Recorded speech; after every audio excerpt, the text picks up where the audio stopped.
7 moldavi e un romeno in carcere dopo aver messo a segno una trentina di furti nel veneziano, razziavano di tutto. Le immagini straordinarie di un insolito aperitivo degustato a 50 metri sul cielo di Venezia con vista mozzafiato. Gli abitanti di Piazza Vecchia a Mira insorgono contro la giunta grillina, promesse non mantenute, la piazza è immersa nel degrado. Benvenuti a questa edizione della TG di Televenezia. In apertura una giovanissima transessuale originaria dell'Ecuador è stata investita la scorsa notte in via Fratelli Bandiera a Marghera. La giovane, probabilmente una prostituta, camminava in mezzo alla strada ed era ubriaca, forse sporgendosi per cercare di fermare un'auto o forse non accorgendosi dell'arrivo di un mezzo, è stata investita ed è rimasta sull'asfalto. È ricoverata in condizioni molto gravi all'ospedale All'Angelo di Mestre, sul posto i carabinieri per indagare sullo scontro. E in carcere una banda di predoni, intanto sempre i carabinieri, questa volta del nucleo investigativo del comando provinciale di Venezia, avrebbero messo a segno, secondo i carabinieri, almeno una trentina di colpi nel veneziano, colpendo negozi, capannoni industriali e abitazioni. Rubavano qualsiasi tipo di merce. Sgominata una banda di predoni, 7 moldavi e un romeno che colpiva nel veneziano. Rubavano di tutto, elettrodomestici, gioielli, generi alimentari, svuotavano negozi, capannoni, mettevano in ginocchio commercianti e con l'aiuto di una collaboratrice domestica moldava riuscivano a mettere a segno anche ingenti furti nelle abitazioni private. L'indagine è dei carabinieri del nucleo investigativo del comando provinciale di Venezia, una trentina i furti contestati, anche in abitazioni con la presenza di proprietari. Per 4 di loro è scattata la denuncia per associazione a delinquere. Secondo l'ipotesi di accusa, gli arrestati avevano creato un sistema dove l'attività illecita veniva gestita come un lavoro. C'era un capo, Petro Vassili, 2 esecutori che effettuavano sopralluoghi degli obiettivi da colpire e una collaboratrice che indicava gli obiettivi. C'era pure una strategia per mettere a segno i colpi, lasciavano le auto lontane dagli obiettivi, nel timore fondato che avessero GPS nascosti dagli investigatori. Il tutto avveniva prevalentemente nelle ore notturne. Sono stati arrestati a Padova, a Lido e a Spinea. E a Mira un 39enne, una guardia giurata di Vigonza, è stato denunciato perché utilizzava le carte di pagamento del carburante del distretto sanitario numero 2 area sud di Mira per uso personale. L'uomo, approfittando delle funzioni di vigilanza che gli erano state assegnate, disattivava l'allarme dell'edificio del distretto, prelevava le chiavi delle auto e poi le tessere che si trovavano a bordo delle auto e effettuava il rifornimento e poi riportava le card al loro posto, un modus operandi scoperto dal direttore che lo ha denunciato appunto ai militari. E altra notizia di oggi, l'aeroporto Marco Polo di Venezia è rimasto chiuso per circa un'ora a causa dell'allarme lanciato da un aereo Volotea in volo da Verona a Palermo che aveva chiesto di atterrare per alcune difficoltà. L'aeromobile con 96 persone a bordo è atterrato poco prima delle 14 senza problemi e lo scalo è stato già riaperto. Poco dopo il decollo da Verona a Villafranca il comandante del volo ha registrato alcune anomalie non ancora precisate e ha quindi chiesto allo scalo veneziano di poter prendere terra. Scattate le misure di sicurezza alle 13.07 e chiuso l'aeroporto. Il velivolo è stato fatto atterrare alle 13.43 senza problemi. Rientrato l'allarme intorno alle 14.38 l'aeroporto è stato riaperto. Immediate però le ripercussioni sul traffico del Marco Polo, dove si sono accumulati ritardi sui decolli e sugli atterraggi, con una quindicina di voli che non hanno potuto toccare terra. Un aereo della compagnia KLM è stato dirottato allo scalo Canova di Treviso, altri sono scesi al Catullo di Verona, mentre si sta procedendo con gli altri aeromobili per ristabilire la normalità. E ora il caldo torrido, anzi sempre più torrido domani, che sarà da bollino rosso. Poi arriverà una tregua, ma non per molto. La canicola continuerà e i malori e i colpi di sole stanno aumentando. Caldo, ancora 48 ore di passione e domani sarà una giornata da bollino rosso. Da venerdì però arriverà una perturbazione che rinfrescherà l'aria, ma secondo i meteorologi la canicola estiva farà sentire anche nei prossimi giorni tutta la sua forza in 14 città, tra cui Venezia e Verona.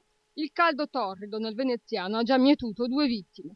A Miraporte un 57enne, Michele Celiberti, è stato trovato senza vita a casa, mentre a Mestre un 64enne si è accasciato a terra poco prima delle 18. Si tratta di un ex vigile. I malesseri causati dall'afa sono aumentati al punto che il pronto soccorso ha registrato un aumento dell'8% degli accessi, soprattutto tra gli anziani che lamentano stanchezza, spossatezza, senso di sfinimento. Quasi tutti risultano carenti di sodio e disidratati. Colpi di sole anche a Jesolo tra i bagnanti sulle spiagge. I medici della località turistica hanno notato che sono soprattutto i ragazzi provenienti dal nord Europa a sottovalutare le conseguenze del sole. Arrivano dopo lunghi viaggi, si sdraiano sulla sabbia e magari si addormentano. Lamentele anche per i mezzi pubblici a CTV che diventano delle camere a gas se non c'è l'aria condizionata e sono affollati. I consigli sono sempre gli stessi, soprattutto per gli anziani: bere almeno 2 litri d'acqua al giorno e non uscire all'aperto dalle 11 alle 18. Il fresco si trova nei centri anziani, nelle biblioteche e nelle emeroteche, anche se molti preferiscono i centri commerciali climatizzati.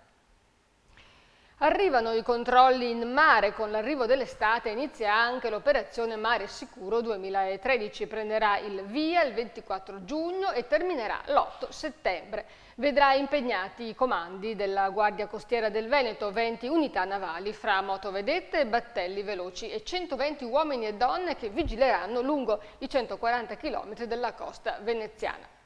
E la vendemmia quest'anno tarderà ad arrivare. Le bizzarrie del mese di maggio costeranno un posticipo di ben 15-20 giorni in tutto il Veneto della vendemmia.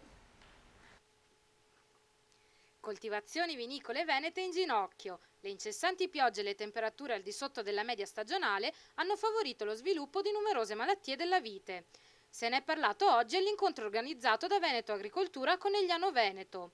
Durante la conferenza, numerosi esperti hanno fatto il punto sulla situazione attuale dei vigneti veneti, la cui raccolta sarà posticipata di 2 settimane.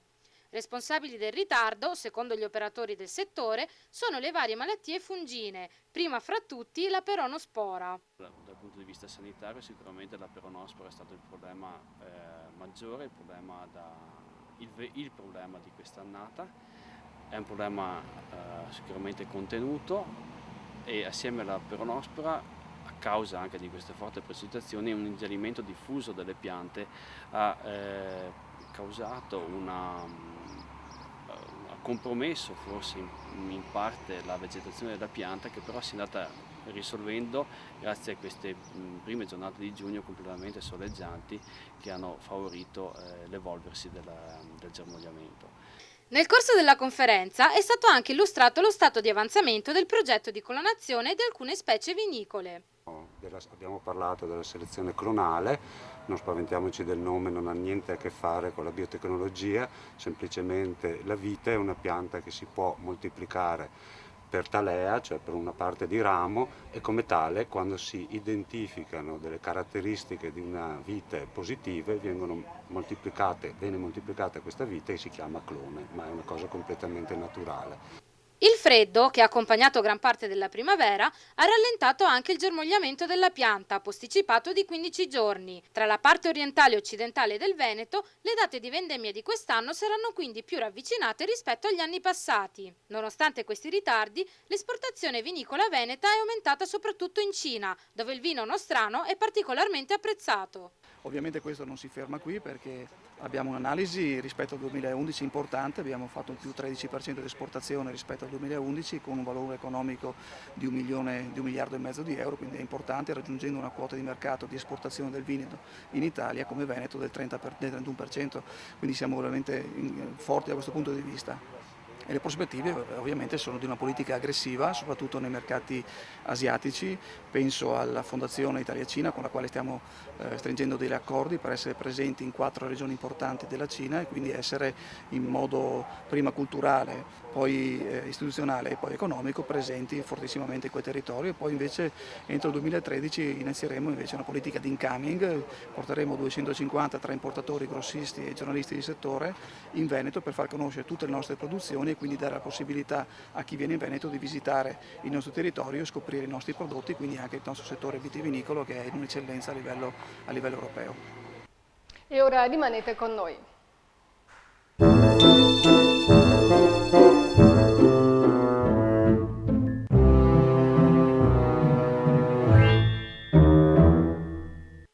Milano Summer Festival. Dal 5 al 27 luglio, area impianti sportivi, concerti, concorsi, DJ, selezione di Miss Italia, stand gastronomico con cucina tipica veneta, kebab, pizzeria, gelateria, anguriara. Venerdì 26 i Nomadi in concerto. Prevendite Marlene Travel, Milano e Dolo. Sponsor Autocarrozzeria Moderna a Mestre e Santa Maria di Sala. I got a feeling that tonight's gonna be Voglia d'estate? Tornano le notti nel Milanese. Le notti bianche che esauriscono i tuoi desideri. Sabato 22 giugno a Scorzè. Vivi con noi la tua estate. Con i negozi aperti fino a mezzanotte. Centri storici da visitare. Le band dal vivo in ogni angolo della città. E poi ancora il gusto della cucina e il buon bere della nostra terra. Il tutto servito con una valanga di offerte speciali. Non perderti lo spettacolo. Sabato 22 giugno a Scorzè. Vivi con noi la tua estate. È un'iniziativa Confcommercio Imprese per l'Italia Milanese e Venezia Opportunità. E ora le notizie dall'area metropolitana, ma prima un avviso: la Prefettura di Venezia coordina assieme con la Protezione Civile e il Comando dei Vigili del Fuoco l'organizzazione di corsi di addestramento e di formazione per ritrovare le persone scomparse. I volontari saranno addestrati e forniti di GPS, sarà loro insegnato ad usare il GPS per organizzare delle battute nel territorio per trovare appunto le persone scomparse. E ora parliamo di Piazza Vecchia, di Mira, dove si sentono dimenticati. In particolare denunciano lo stato di abbandono della maggior parte degli spazi pubblici e dei parchi alle strade. I residenti hanno lanciato un appello per ottenere dei semplici interventi di manutenzione rivolto all'attuale amministrazione attraverso le telecamere di Televenezia. Sentiamo. Signori amministratori, il catalogo è questo, un catalogo poco lusinghiero, non di bellezze ma di brutture e degrado. A stilare la lista sistematica delle magagne di Piazza Vecchia a Mira è Maurizio Di Pino, ex consigliere del PD col pallino del decoro. Si va dai tombini intasati ai lampioni rotti, dall'erbaccia alle fontane desolatamente ridotte a discariche. La situazione di degrado di questa piazza è in una maniera insostenibile. Da anni che noi chiediamo un intervento manutentivo su questa piazza che è stata fatta nell'anno 85 e che non abbiamo avuto nessun riscontro da nessuna amministrazione. Quindi basta vedere, come si può notare benissimamente, le fontane che prima avevano un flusso acqueo della Seriola, poi è stato deviato questo percorso e le fontane sono asciutte e c'è solo, come dire, spazzatura che va all'interno.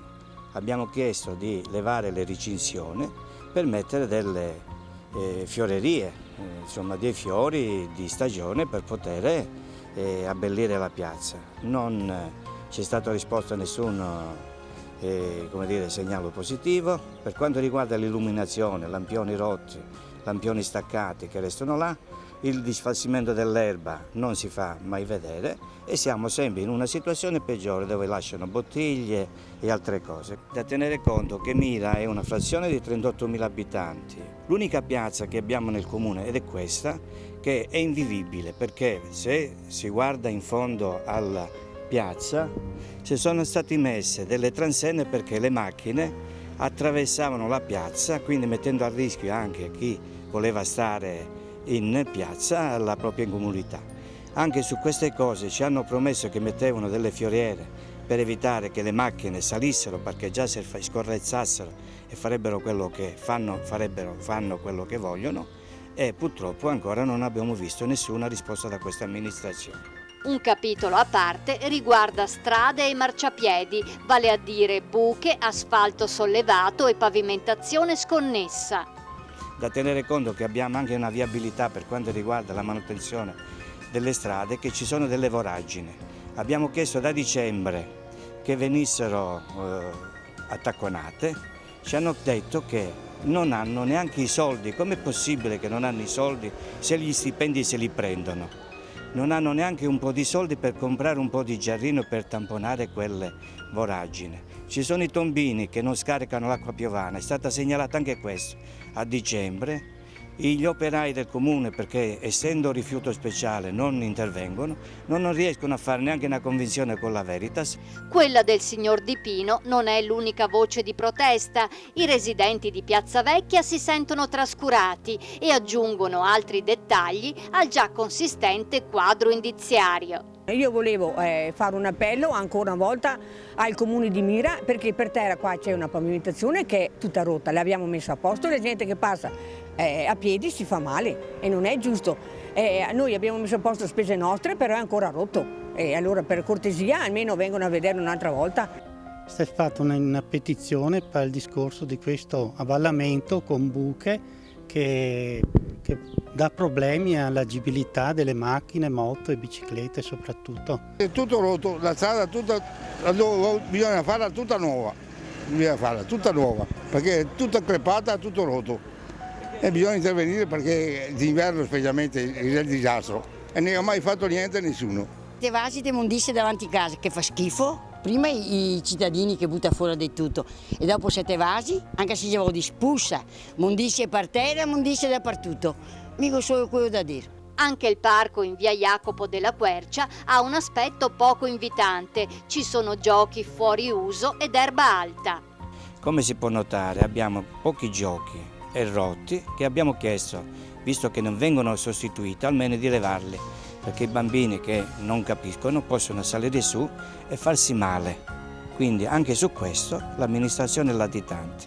Abbiamo anche chiesto che venisse tagliata l'erba, anche su questo non abbiamo dei conti positivi. Da tenere conto che adesso le scuole sono chiuse e i bambini vengono a giocare, visto il numero delle famiglie che abbiamo. Come si vede, non si tratta di grandi cose, ma se mancano gli interventi di manutenzione ordinaria, in poco tempo l'abbandono prende tristemente il sopravvento ed è proprio quanto gli abitanti di Piazza Vecchia intendono scongiurare.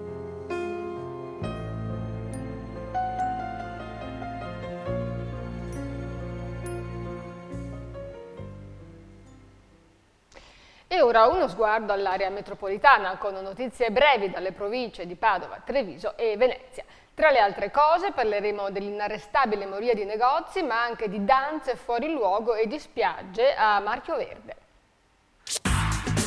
Scatta anche ad Eraclea Mare la tanto attesa isola pedonale in centro, che punta al rilancio della passeggiata. A tale scopo sono previsti eventi e iniziative per dare un contenuto alla zona dei negozi. E quest'anno Eraclea Mare è Green Beach, nuovo marchio che evidenzia il rispetto per l'ambiente.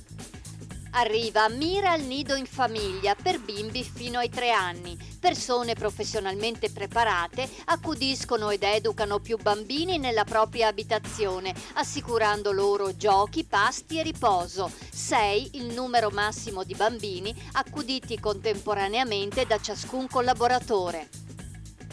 Più che raddoppiate negli ultimi 4 anni nella Marca le richieste per permessi di soggiorno, 2.877 nel 2009, 6.196 nel 2012. Diminuiscono i permessi per motivi di lavoro, aumentano invece quelli per motivi familiari. Treviso è la seconda provincia del Veneto per residenti stranieri, l'8ª in Italia. Torna a Mogliano a piede libero la rassegna di danza curata dalla coreografa Laura Boato. Dal 24 al 30 giugno la danza irromperà in spazi non convenzionali come le poste, il distretto sanitario, il supermercato o la stazione. Il tempo dell'attesa farà dunque scoprire qualcosa di prezioso e inaspettato. 20 negozi chiusi in pochi mesi, commercio in ginocchio a Campo San Piero, dove la moria ha colpito ultimamente anche storiche botteghe e negozi centralissimi. Per contrastare il fenomeno, il Comune ha già preso alcune iniziative, ad esempio non far pagare a bar e gelaterie l'utilizzo degli spazi pubblici esterni. Operazione trasparenza dei Vigili di Padova. Fino a sabato 22 giugno i telelaser saranno in via Dürer, via San Marco, via Vigonovese, via Messico, via Salboro, via Goito, via Armistizio e via Po. I servizi avverranno in giorni e orari diversificati, segnalati dal cartello Controllo elettronico della velocità. E ora le immagini straordinarie, mozzafiato, a 50 metri sulla laguna, una piattaforma che è stata installata e che rimarrà per una settimana nei pressi dell'Hotel Cipriani e proprio dalla direzione dell'Hotel Cipriani. Vediamo.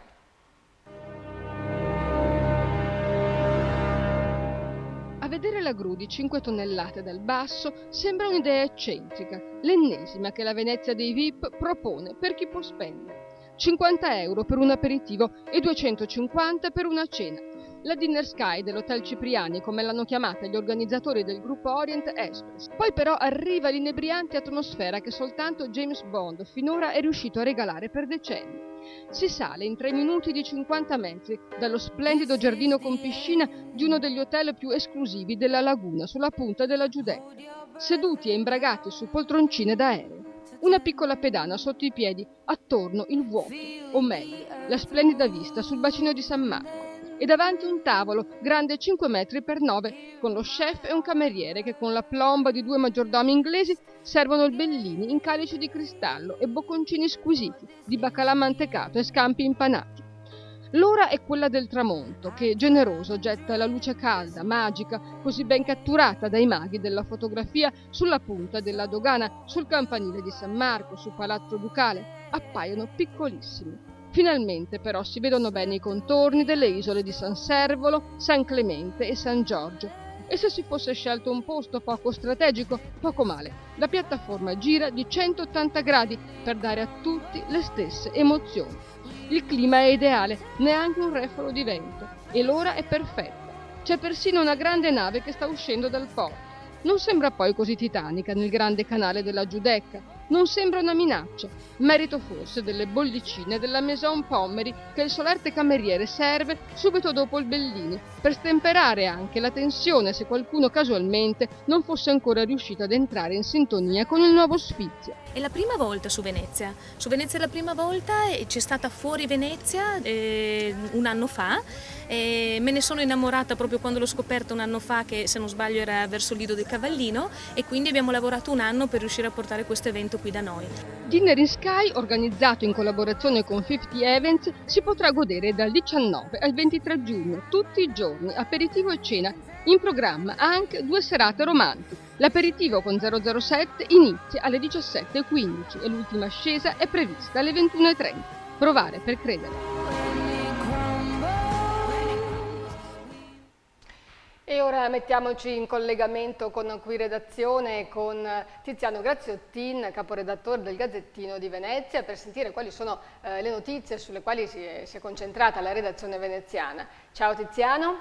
Ma soprattutto l'aspetto della sanità, di questi tagli attesi, annunciati da parte della Regione e che si sono concretizzati per quanto riguarda la provincia di Venezia in vario modo, anche se direi non è stata la mazzata insomma, che ci si attendeva. Ci sono stati sicuramente dei tagli molto significativi, ad esempio l'uso di Venezia Mestre perderà molti posti letto, però in compenso avrà tutti i primariati, diciamo, che servono per avere degli ospedali di grande efficienza, di grande qualità. Sicuramente l'uso di Chioggia esce bene da questa operazione della Regione, meno bene esce l'uso di Dolo Milano, dove ci sono stati tagli di letti e anche di primariati. Sì, quindi c'è un po' la sensazione che si voglia in qualche modo ridurre, cioè aumentano i medici specializzati, però si riducono sempre di più i giorni di decenza in ospedale.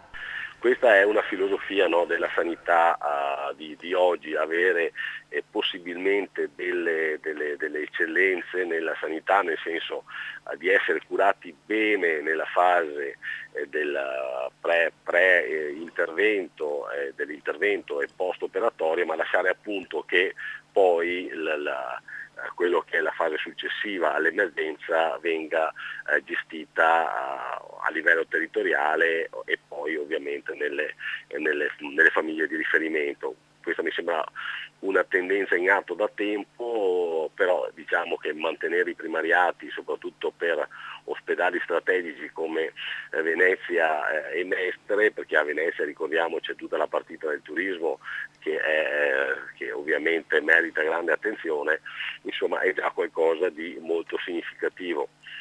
E concludendo il ragionamento va ricordato anche l'USL, diciamo, del Veneto orientale, dove va in porto la riorganizzazione degli ospedali di San Donà, Portogruaro e Jesolo, e anche quella, diciamo, è una partita molto molto importante. Sì, ecco, c'è la sensazione però che questa riorganizzazione in realtà si faccia soprattutto per fare ulteriori tagli. Beh, questa è una strada ovviamente obbligata, ci è stato detto in tutte le salse che bisogna tagliare, l'importante, quello in cui dobbiamo sperare è che questi tagli a livello di sanità pubblica siano dei tagli intelligenti e che non penalizzino poi alla fine l'utente, perché è quello di cui tutti dobbiamo assolutamente preoccuparci. Ripeto, in questa fase mi pare di capire che si temeva peggio, si temevano dei tagli molto più pesanti e molto più incisivi, e invece insomma diciamo che anche sentendo i commenti dei direttori generali e soprattutto quelli dei vari comitati che sappiamo sono molto agguerriti e molto attivi, insomma mi sembra che prevalga una certa soddisfazione, forse perché proprio ci si era già preparati al peggio. Leggeremo domani allora lo sviluppo di quanto abbiamo detto oggi, e intanto noi vediamo le previsioni del tempo nel dettaglio.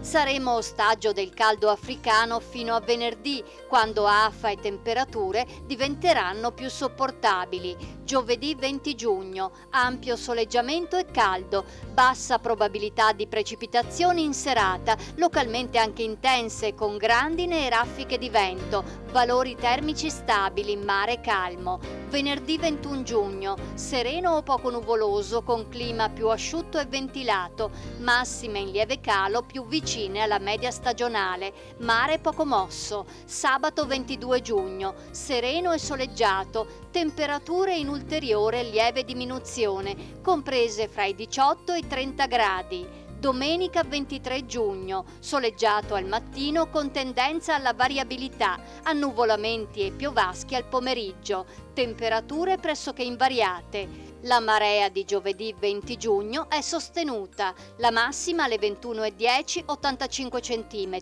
la minima alle 15 25 cm.